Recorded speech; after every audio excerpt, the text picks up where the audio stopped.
That's what I'm talking about. Wait! Okay, now, from the beginning. Welcome to BS, Beyond Stereotypes, a podcast about lawyers using their authentic voices to change the world. The final point I would say is that I think there's a bit of guilt here too, because if you recognize that you have the imposter syndrome, and I think at the end of the day, so many people, diverse folks just have that imposter syndrome.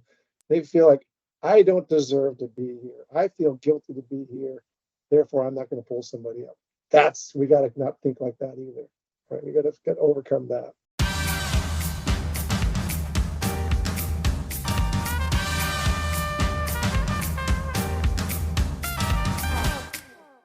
Welcome to BS, Beyond Stereotypes. I'm your host, Merle Vaughn. Here to BS with me today is John Iino, my friend, whose story I find fascinating and who will no doubt inspire all of you to embrace your authenticity. Hey, John, how you doing? Hey, Merle, it's great to BS with you. It seems like we do that all the time. I know, right? This is just a formal BS session. So let me just tell the folks a little bit about you. I don't go into great detail because there's Google to do that.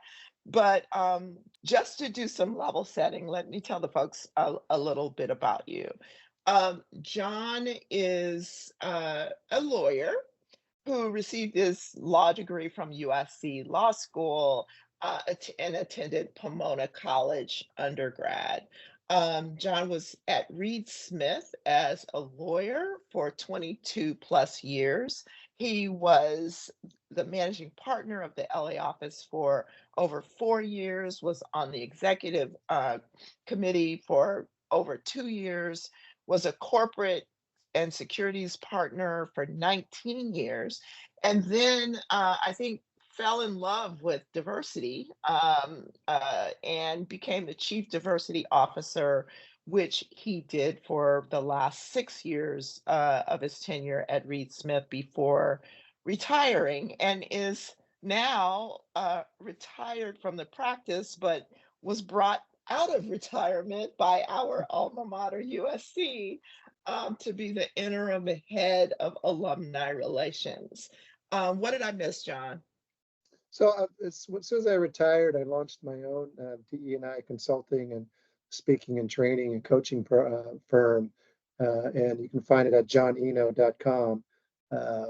That was all my intention to be, pretty busy doing my DE&I work, but got pulled into USC. But as soon as I finish up this gig with USC, I tend to go right back to doing the DE&I work. Okay, well, as an alumni, we appreciate you, John, and we appreciate your willingness to fight on. Yeah, no, even in retirement. yeah, no, at the same time, I'm happy to kind of have an impact on the future of USC and the USC alumni, and bringing that DE&I experience and lens to things. I think it's really had a big impact as we look forward. Cool.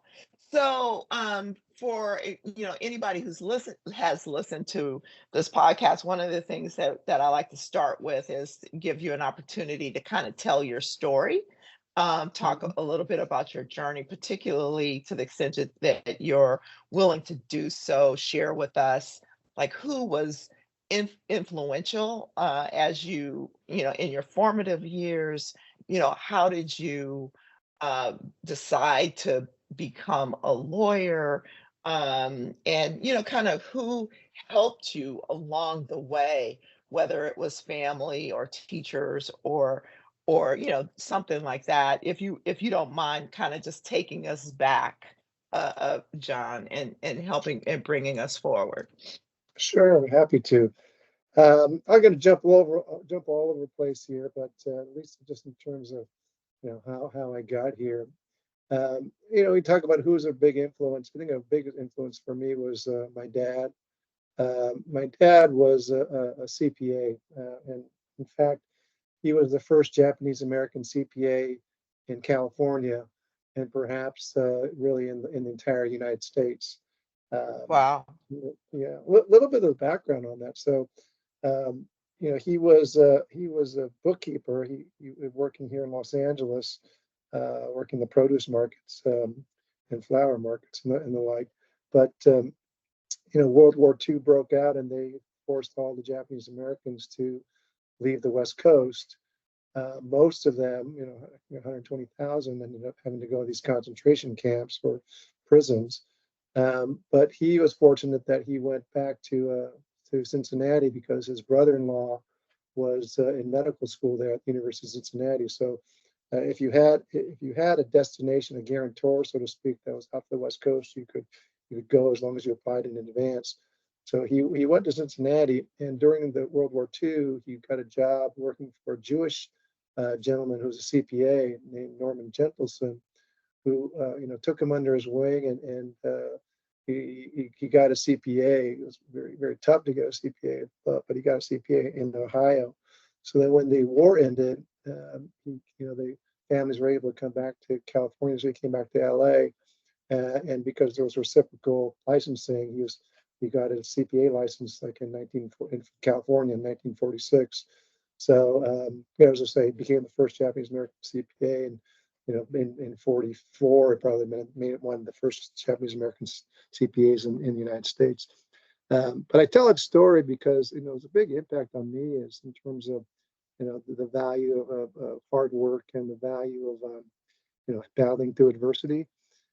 Because when he was in Cincinnati, he lived with his brother-in-law and their family, and he had his family, and he said that there were 4 families living in a 2-bedroom house, and so just there's obviously cramped conditions, and so he was studying for the CPA exam, but he said the only time he could study for the exam was between midnight and 5 a.m. when the house was quiet. Wow. So he said he would get up in the morning, go to work, come back, have dinner with the family, and go to sleep, and then wake up at midnight to do his study. So talk about inspiration for me, in terms of working hard and those kind of things. It's just, I remember I was studying for the bar, and we were very fortunate because by that point, we had a swimming pool in our house, and it was in whatever June, whenever you're studying for the bar, and I'm sitting out there by a swimming pool drinking a Coors Light, and I kind of thought, getting sleepy, and my dad comes out and he says, hey, how's it going? How's studying for the bar going? I was like, oh, it's good. I'm just getting kind of hard to get motivated. And then he told me his story about taking the CPA exam in Cincinnati, and I went back inside and I never studied outside again. I said I went to the library every single day after that. Just, it was a big inspiration. But Yeah. lots in terms of me growing up, and then we can get into it in a bit. But just for me, just finding my identity, I think was a big thing growing up. And how did you do, because I think it's interesting, your father, and it sounds like your parents, at least your father came from humble beginnings, and became a professional, and worked his way up, and all that, and you had a swimming pool, and actually attended Harvard, School Yeah, for Boys, which yeah, is, a big deal. My daughter went to Harvard Westlake. I mean, so yeah. when you talk about finding your identity, what was that like, being at Harvard School for Boys and finding your identity, as a Japanese American? Yeah, exactly. So, like you say, our parents were kids of immigrants. My grandparents came over at kind of just before the turn of the century on both my mom and my dad's side. So both my mom and my dad grew up like within a couple blocks of USC, in a stone's throw from the Coliseum. So I still remember that. But they both graduated from Manual Arts High School, which is Yeah. right by USC. Um, but the story of my brothers, like that, 2 older brothers, and they would tell us like, well, you could tell how well Dad was doing by the types of summer vacations we had. So my oldest brother said, our big summer vacation was to go to Newport Beach. We went to Newport Beach, or maybe we would go to Big Bear. That was our summer Uh-huh. vacation. He said, and your second brother, my brother Steve, when he said, they got to go to Lake Tahoe, or Mammoth or Lake Tahoe. That was their summer vacation. Summer vacation. Uh, John, when you were growing, your summer vacation was you went to Europe and oh you went wow. to New York, right? So it's like, yeah, he just kind of, my dad had his business kind of became more successful. So I was fortunate. So like you mentioned, it wasn't easy to get into Harvard School at the time. My mom was really active in the church, the Episcopal Church, and so Mm. she sang in the choir and all those kind of things. So I don't know if you know, but Harvard was affiliated with the Episcopal Church. Yeah, there's still So a chapel there. yeah, so Saint Cyril's Chapel. So when I was in grammar school and can apply, she kind of tried to pull all the strings she could to get us to get me into Harvard. And at the time, we were living in Ladera Heights, and if you know Ladera, for those of you who know LA, near Westchester.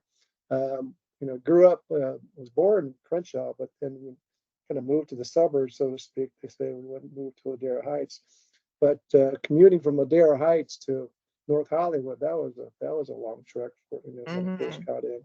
But then, as I say, again, my dad was doing well, so he was able to move closer to the west side. But I'll tell you, like you said, finding your identity. So when I was growing up, it's elementary school and all the rest. We lived in Ladera Heights, which is pretty diverse neighborhood, and so my friends on our street were, I think, either mostly white and a couple of Asians Hmm. back then.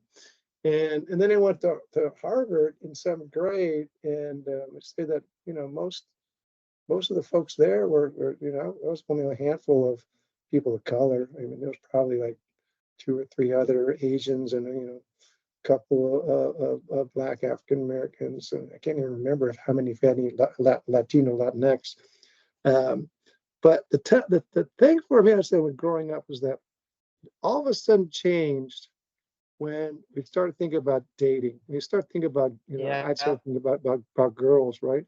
And so before was, I was, kind of in the in crowd. Then all of a sudden I'd go to these parties. And back then it was all boys school. So, we didn't have Hmm. girls in our class, but we had things with, Marlboro or Westlake and things like that.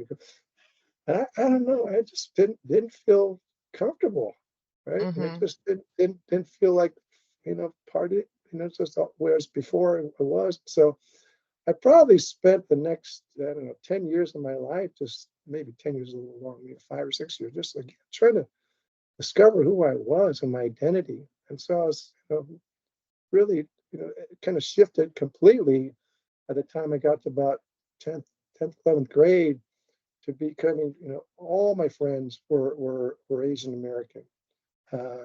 And I mean, not at Harvard because there weren't a whole lot of us, but Right. from other places. So that was my whole social circle. And then it was interesting. Then when I get back to the Harvard Westlake, it wasn't Harvard Westlake. It was just Harvard School. All my friends were either Asian, Black, or Hispanic. So Mm. it just changed from seventh grade to say 10th and 11th grade.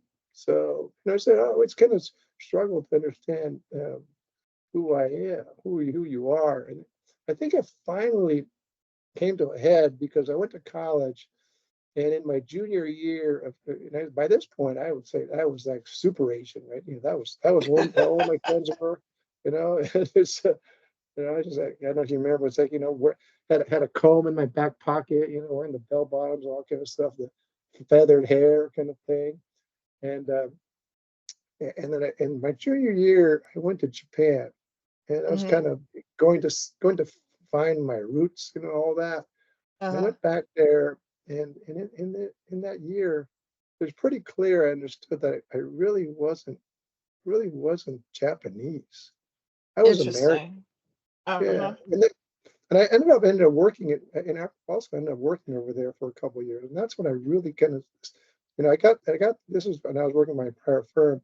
I worked in the Tokyo office for a couple of years, and they at the end of my time they said, hey, would you consider staying here and living in Japan? But you could be the managing partner of the office.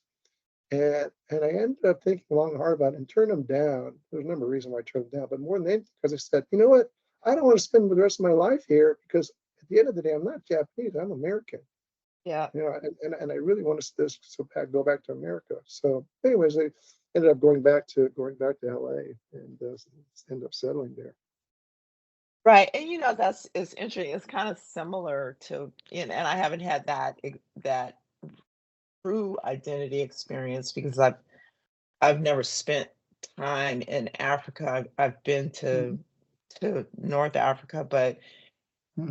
when people ask how I identify as Black, Hmm. because it's the African American part of it is, it's like either call me American, or if you have to call me Black, because Hmm. I don't know. I mean, I've done the test, the DNA test to try to figure out Hmm. what all I'm mixed up with. And there's so much that I'm mixed up with, but it's interesting to hear you say that from that perspective because that really resonates with me. Yeah, no, absolutely. And yeah, we still continue to grow, but I always, felt like, well, here's kind of, go into kind of early in my career. But when I graduated law school and I got, as I mentioned, my first job actually, my first job was a clerkship. My first legal law practice law firm was with Gibson Dunn. And when I remember preparing for the, month leading up to my first day of work. And I had that in my mind that, I couldn't be Asian American anymore. Have to assimilate, have to become white. Right? Mm, And so I remember, like, I went shopping and I bought all this clothes I had never had before, like, Brooks, Brooks Ralph Brothers.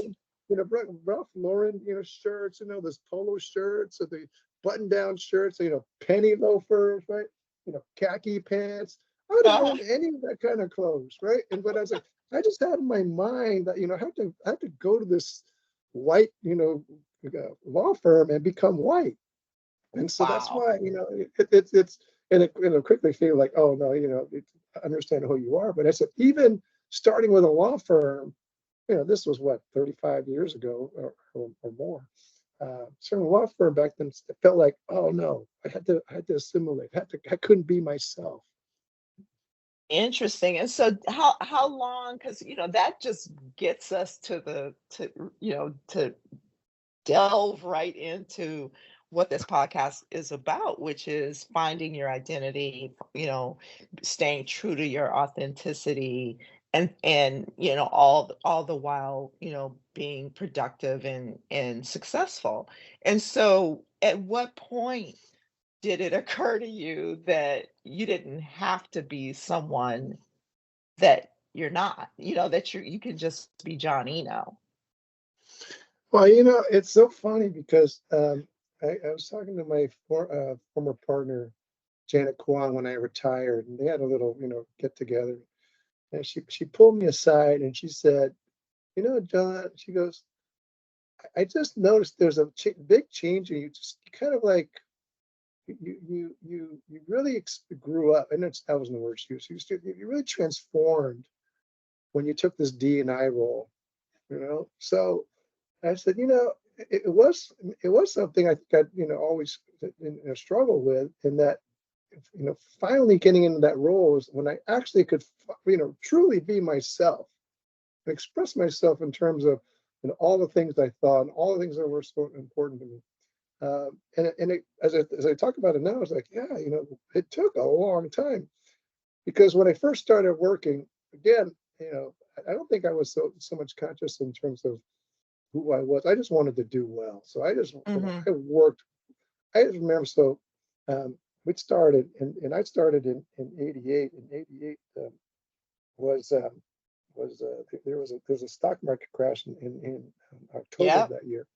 And Hmm. I wanted to do corporate work, which I ended up doing. But I remember basically, the firm telling us in our first year class, like, look to your left, look to your right, and by the end of the year, two of you will be gone, right? And only Wow. one of you is going to get back, right? And so that was kind of the environment we started. So I just said, look, I may not be as smart as all these people, but gosh darn it, no one's going to outwork me, right? So I got to take this attitude that, I just wanted to prove that I could work really hard, right? But at the end of the day, succeeding in a law firm is not just about putting your billable hours in. Succeeding in a Yeah. law firm is a lot more than that, right?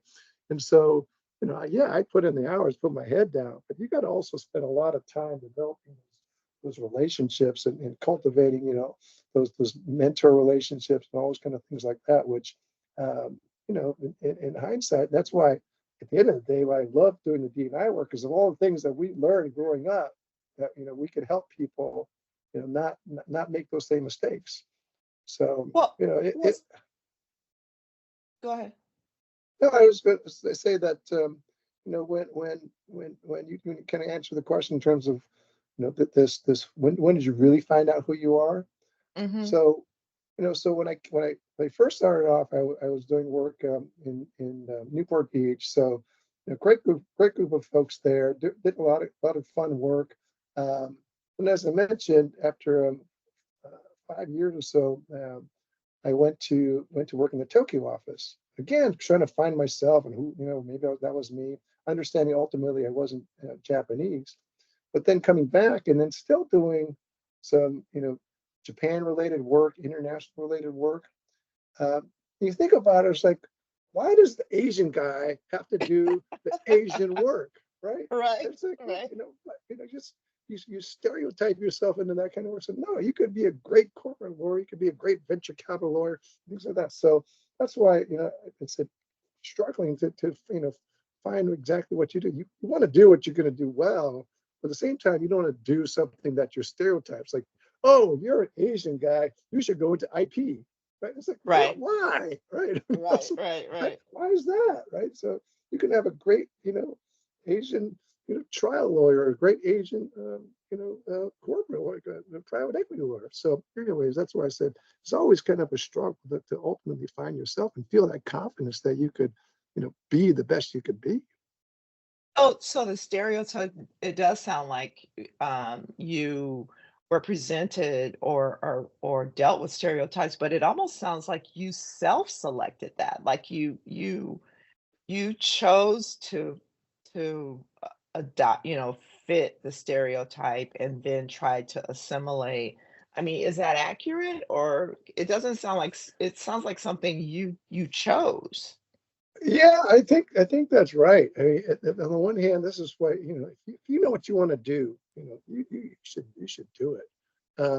And for me, just kind of finding that, what was it that was going to really set me apart.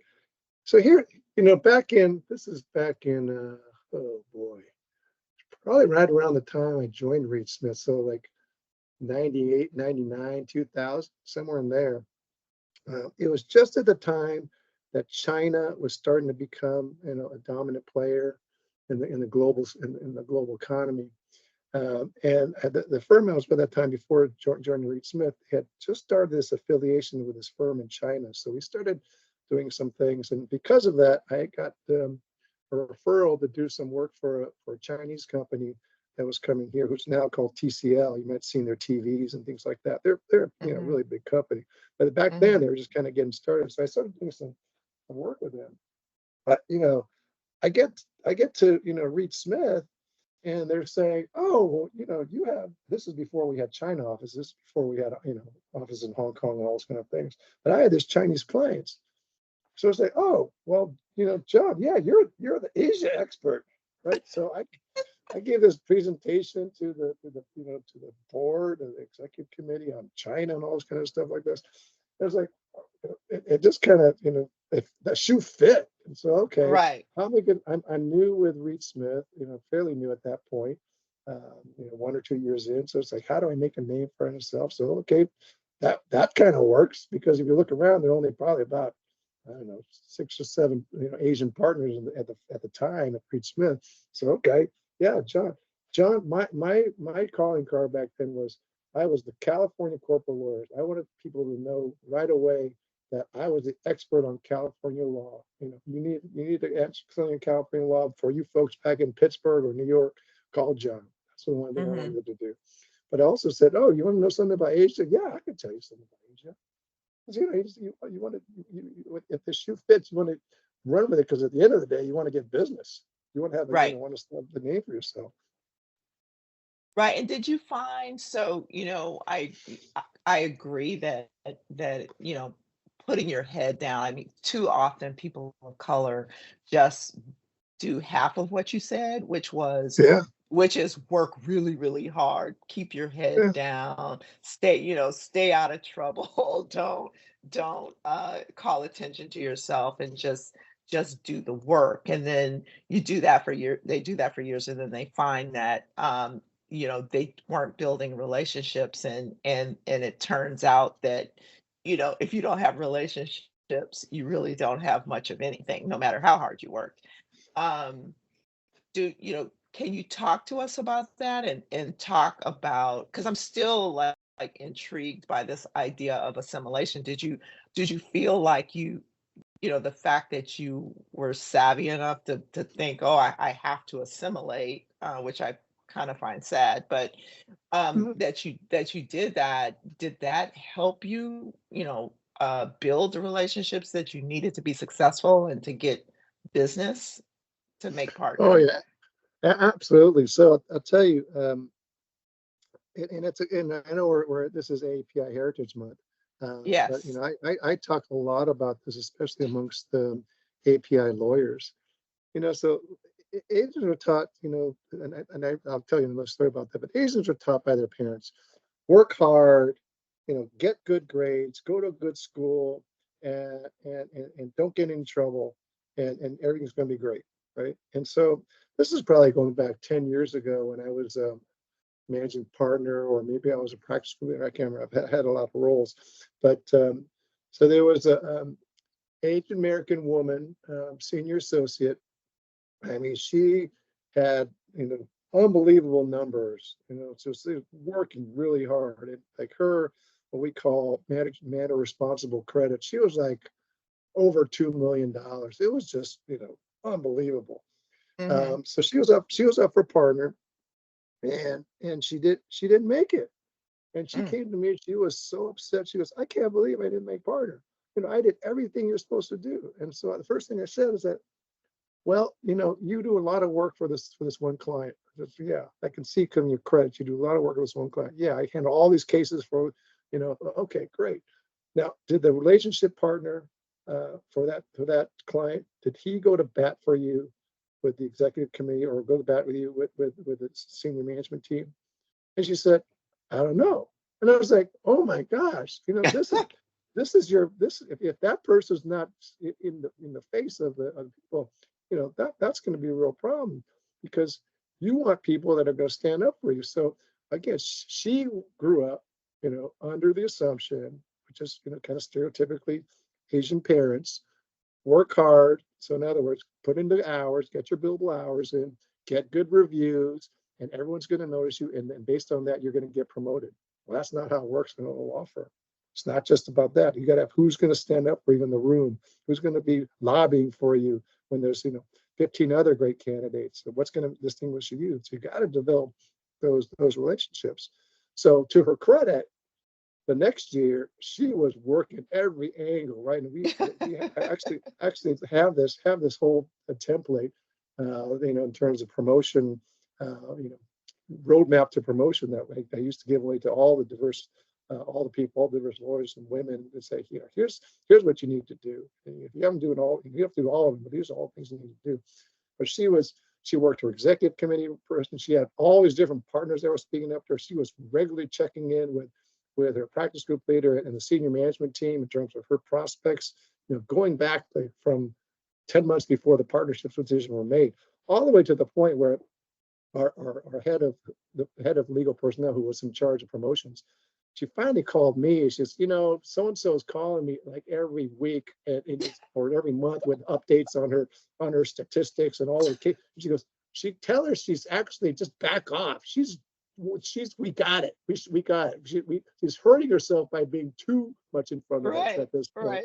So I said, so anyway, she made it. She's had a great career, but it just was one of those things that yeah, you need to build those relationships, and it's not necessarily going to be with people that look like you. It's got to be with people that are in positions of power that are going to be able to speak up for you. Well, let me ask you this, and I've been thinking about this. It's because we just had the women's month, it's Af- Black Women's History History Month, and Month. then we have Women's Month, and now we're, Yeah. but and I've been thinking about these things, and we always talk about you know, um, uh, mentors and sponsors, and we're always, trying to explain and help people of color or people who are, uh, other, for lack of Hmm. a better way Hmm. of putting it, understand what they need to do in order to be successful. And you just did a really good job of explaining that. But I'm wondering, how do non-people of color know this? Why is it so I guess my question is, do they actually know it? Is it somehow innate, which I find hard to believe, or is it that the people who you need to have these relationships with are automatically gravitating to them? Yeah, well, that's a big part of bias, right? Familiarity and the like. The obvious, first point is that people that grew up, not privileged, didn't have role models that can tell them what to do, or because like we always say, if you grew up in a country club, you kind of know, how to you know, how to hold yourself up and kind of build up some of those relationships, and you have those relationships built in, through your networking or your family and all the rest. But so many people that didn't come from a privileged background don't have that. So they have to learn how to do that on their own. And when you have this this bias that says that people will tend to gravitate towards the people that look like them, Hmm. then it's harder for people like people of color that don't necessarily have that to build those relationships. So it's definitely a learned skill. I think that the people that come from predominantly communities of color, that they haven't had that opportunity growing up to interact with folks that don't look like them, they're the ones that are having trouble establishing those relationships, because it doesn't come naturally, because the people that don't look like them, they may not necessarily reach out to them as much as others. And if you haven't had that opportunity to kind of learn how to you know cross over, so to speak, and develop relationships for people that don't look like you, then you have a harder time. So, big part of what we always did at the law firm is, how do we build up some of these relationships if they're not going to happen naturally? And how can we make it, not forced, but organic, so that people really do build up these relationships? And for the people of privilege, so to speak, how do you make sure you're intentional to reach out to people and find those areas of common connection, areas where you can help people? But you might say, well, when I was growing up, we did this. Well, that's not the same experience as the other person, right? But how Hmm. do you find those Hmm. areas of commonality where you can say, okay, we both went through this, and here's what here's some advice. And so I guess some people might say, and we're just calling it, from a place of privilege, what's in it for them? Yeah. Yeah. I'm asking the question, what's in it Yeah, for no, no, I get it. That's why the work we would do, D and I work, and so a lot of the work that as opposed to historically, D&I programs were just like, put the affinity groups, or the ERGs, whatever you want to call them, put them in a corner and said, okay, here you folks, go have your little meetings, go have your little parties, and you do your mentoring. Here's some money. Oh, and you want to go to your conference? Yeah, here's some money, and go do that. Right? them? But it's Hmm. Hmm. completely not integrated the rest of the firm, right? And so, so much of what we're trying to do is how to integrate the majority of the firm with our DE Night program, and that's getting folks to see the value of developing relationships and developing and pulling up folks, because it's still not easy, because at the end of the day, we still have people that don't see the value of, Mm-hmm. of diversity. They don't see the value of having a diverse team, despite the fact that clients are saying it all the time. You have a lot of people within the law firm that just wouldn't participate. So we would have something we call the Inclusive Leadership Program, and that was designed not for the people of color, or the people of color, or the diverse folks, right? That was designed for the other folks to learn how to become, more inclusive and more inclusive leaders, and developing the tools to reach out to find the areas of interest, and then, like you say, understand what the value is to people for Mm-hmm. that. So, as I say, purely economic, you want to be completely cynical about it all. If the clients are demanding more diversity on their teams, then you, as a leader of that client team, you've got to find more diversity if you want to bring in more business. That's just the facts. That's very cynical, but I Right. would say that to folks. So there was this guy. I remember we had can't remember what the setting was, but um, he called me up, or we were talking, and he said, he's a senior white guy, I guess I'd say, but he had joined laterally from in-house, and he said, John, there's all this talk about wanting to see more diversity and all that. He goes, but I can tell you, as a white male, I have been the victim of this. It's kind of like what we're seeing now with the Yep. pushback on affirmative action. So I've been the victim. I've been a victim of the diversity programs. I have been passed over for promotion. I have been passed over for leadership opportunities, because it seemed to always go to the diverse folks, right? And no, he said that. He said so. And so now he's in the law firm now. So he goes, so when you tell me it's important to support diversity, he goes, I have a hard time with that. And I said, I just went straight to the heart of the matter here. I said, okay, you're leading this relationship with this client, right? So yes. I go, that client wants more diversity on their team, right? And I said, yeah. It's like, oh, so you're looking at it as as a pie that you can't grow the pie, right? It's a zero-sum game. It's everyone that wins, someone has to lose. But I'm telling you right now, if you embrace this diversity, you're going to get more work from this client, and the pie is going to be bigger for you as well as the people that you bring in. That's not a zero-sum game. And I remember his client, and she's still a good friend of mine. She's another law firm. I still see her from time to time. But she would make that point over and over again to him, right? And say, you want more work? And I told him, you want more credits and more compensation? Make sure you bring in more diversity. So, at least in his case, despite whatever he had felt going in, he was convinced that it made sense to support diversity. So I have a couple of questions. One is I want to get to the whole current DEI attack on DEI, but before that, because this is AAIP Heritage Month, there clearly have been a lot of attacks on Asian folks. There was the lawsuit where I felt like Asian plaintiffs just got used. Mm-hmm. And then there's a whole, I guess some people would call it myth about the model Asian. You know, Mm-hmm. you, can you talk to us a little bit about some of that?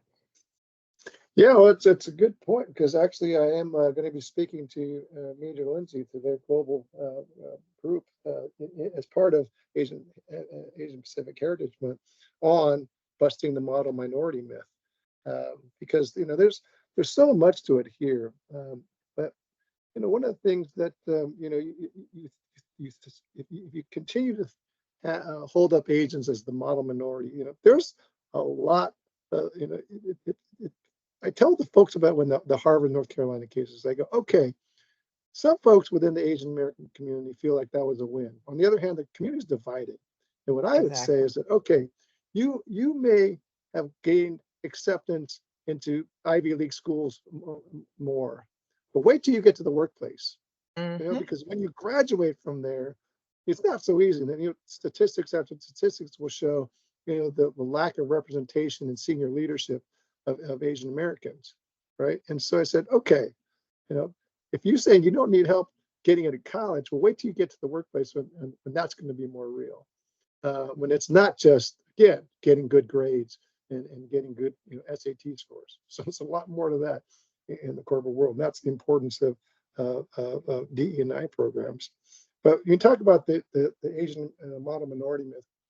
Um, one of the things that I like to say and talk about a lot on this topic is that Asian Americans themselves have to be better allies and supporters of each other. And it's interesting that Asian Americans don't support each other like other communities.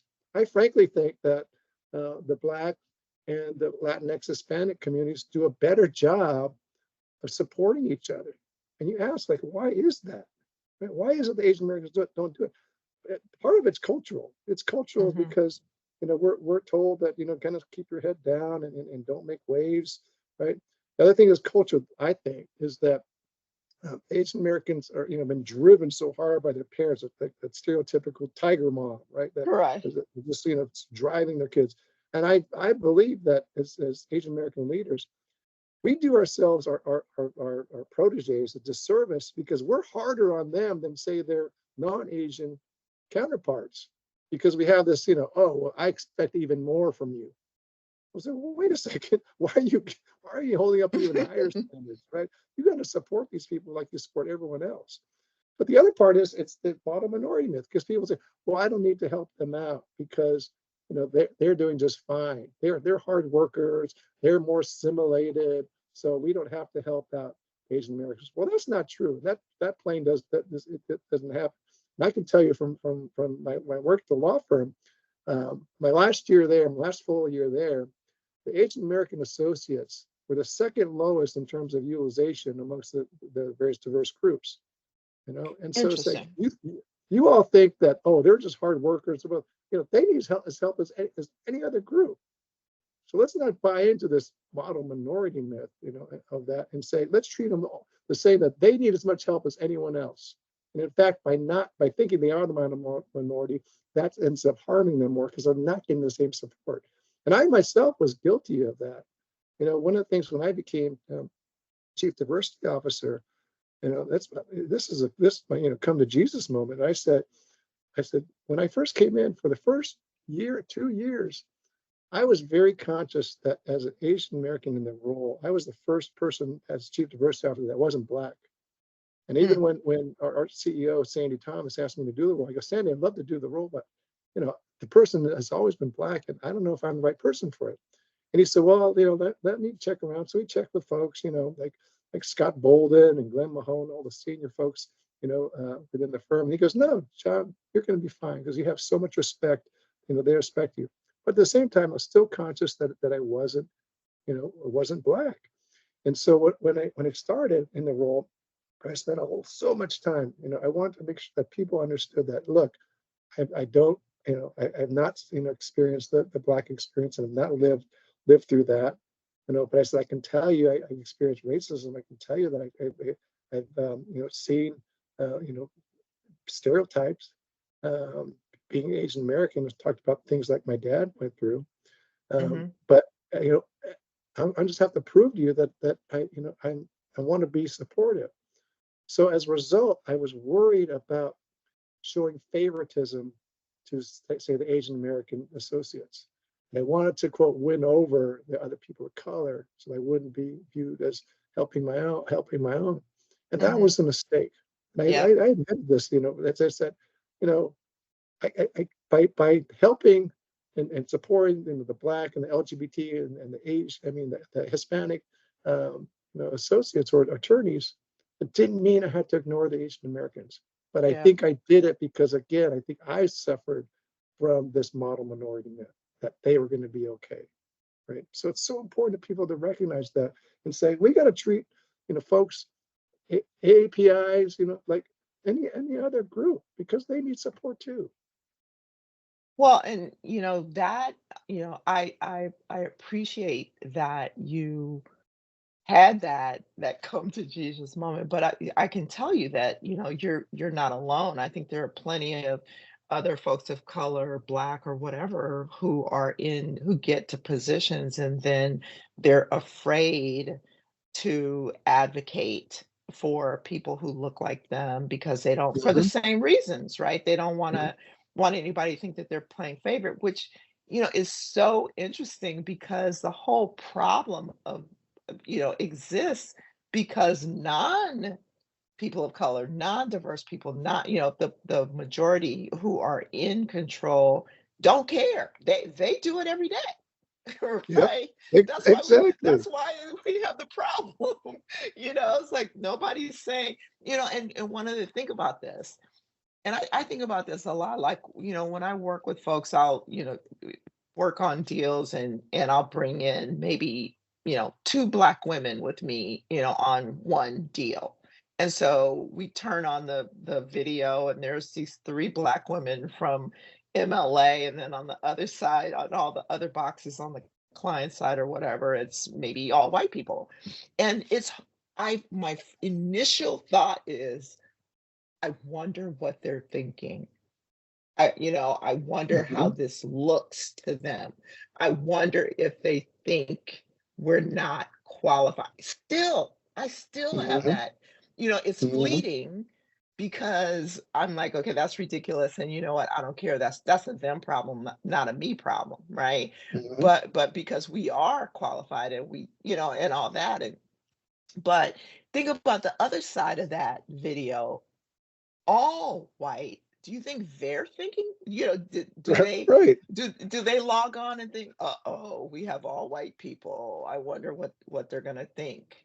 No, no. Well, to credit, well, there are some that think that, but yeah, you're right. They don't make it, right away. It's like, oh, if I promote another white person, that's going to be viewed negatively. But if we said, oh, I'm promote this person of color that looks like me, it's like, oh, well, that's just, nepotism. That's just favoritism. It's like, come on. Right. Yeah, that's DEI, which apparently these Right. days stands for Right. didn't earn it. Have you seen that? Oh my But God, oh, no, that's yeah. horrible. Oh Yeah, yeah, that's horrible. there's t-shirts and mugs and all kind of things being sold these days, where it says DEI equals didn't earn Right. it. That's Yeah, horrible. That's just yeah, horrible. yeah. I'll tell you just a couple of other things of why I think people don't support, are hesitant to pull each other up. And again, the Asians, but others. Um, if you're in a position of power, maybe this is why I want people to start thinking differently. Start thinking differently. It's like if I brought up someone that's Asian, like if my protege is an Asian, right?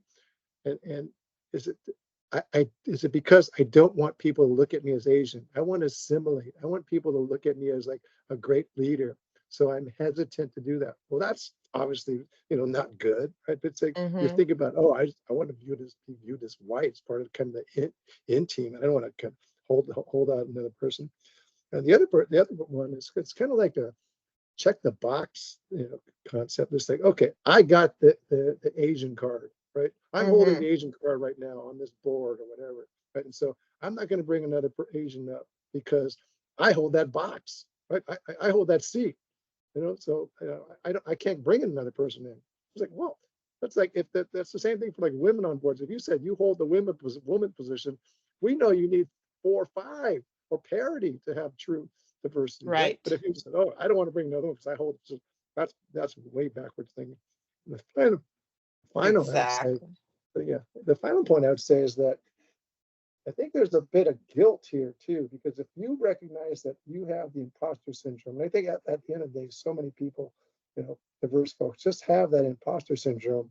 They feel like I don't deserve to be here. I feel guilty to be here. Therefore, I'm not going to pull somebody up. We got to not think like that either. Right? We got to overcome that. We all know we need to Right. overcome imposter syndrome, but how it relates to supporting and pulling and supporting others, pulling each other up. No, we've got to get over that real quick. Right. Well, isn't that what all these attacks are meant to do, is to keep people in, try to keep them in their place, keep people in that syndrome.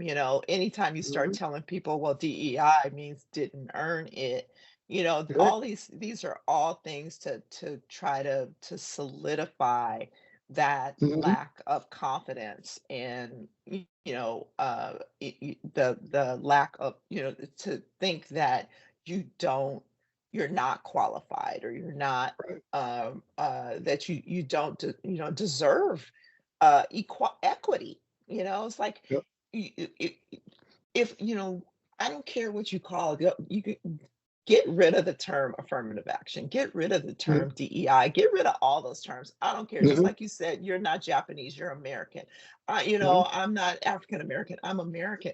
Get rid of Hmm. all of that, and let's just treat everyone equitably, and we Yep. wouldn't, but that's not what this is meant to do, right? What these Hmm. attacks are meant to do. And until we get there, we have to continue to try to help give people help. And the other thing is, anybody who says that they're successful, anybody who is successful and who says they did not get any help to get there is delusional, Hmm. right? I Hmm. don't care Hmm. what race you are, what Hmm. ethnicity, what gender, any of that. If you actually think you are making it or have made it without any help, you're fooling Hmm. yourself. Yeah, exactly. Exactly. So you say the person that's not diverse that got all these promotions or got this job, right? It's like, you tell me it wasn't, all on your own, right? You don't tell me there wasn't some action, call it affirmative or whatever you want to call it, that got you, E- you know, further on, right? Exactly. Yeah. And it's But all affirmative. Anytime you help yeah, it's intentional, someone, it's affirmative. right? It's It's yeah, intentional, intentional right? action, right? Action. Exactly. Yeah. I'll tell So, you that the folks that are attacking DE and I and the like, they're a well-oiled machine. I mean, they're spilling billions of dollars of these folks, um, Edward Bloom and always well organized, and that, like, just like you say, they want us to feel that we don't deserve it, that we didn't deserve it, right? And if we buy into that, then we're letting them win. It's like, no, exactly. we got here because all the things that we do deserve it. So Ex- I say, don't let that let them turn your mind, right? right. And don't lose focus. Right. Hmm. And I think that's one of the reasons I wanted to talk to you. I didn't know all your story, which is why I love doing this podcast, because I Hmm. learned so much about people, and especially my friends. Hmm. And but you did find that intention, and Hmm. that's how we met, right? Hmm. Around Yeah. that, and you've stayed focused on it, and you've been very intentional and very successful. And I and you're raising two kids, who Yeah. are apparently doing very well at USC, fight on. Yeah. Yeah.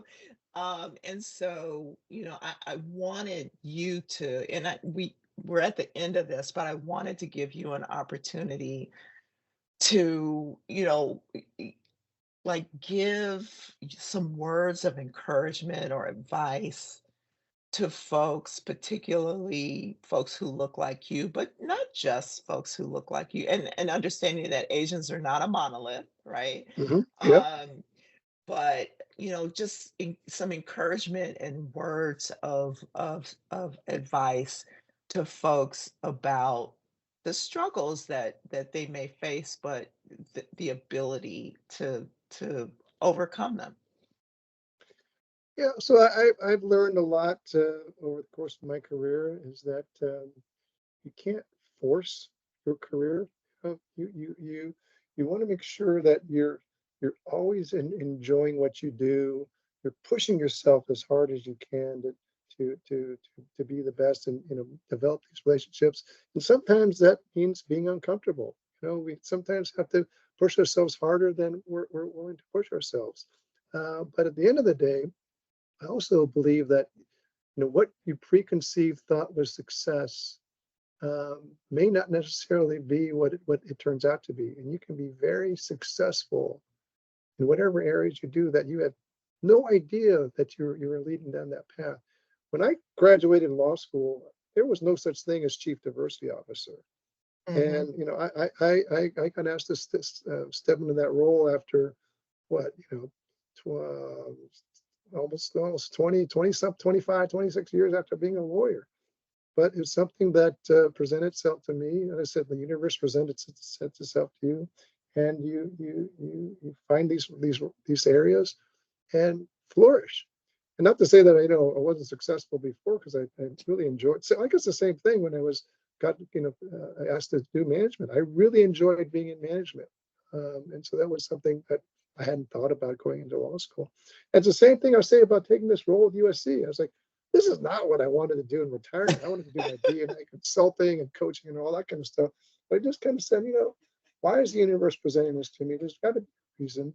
And it's turned out to be, very, very rewarding. And so that's all my advice. Obviously work hard, and do everything you can, push yourself. But at the same time, don't have this predestined idea of what success is going to look like, because success comes in a lot of different shapes, a lot of different forms. And then when you finally see it, you're going to love it even more. Well, that's a perfect place to end, and that's wonderful advice. And so I just want to say thank you, John, for being here to BS with me today. It's so fun being with you too, Merle. And Fight on. fight on. And thanks to Fight on. everyone. Thanks to everyone for listening. And until the next episode, remember that everybody is different, and different is good. Hit it! That's what I'm talking about. Wait! Okay, now, from the beginning. We hope you enjoyed the stories shared in today's episode of BS, Beyond Stereotypes. Join us next time when another authentic personality unleashes their uniqueness on the world.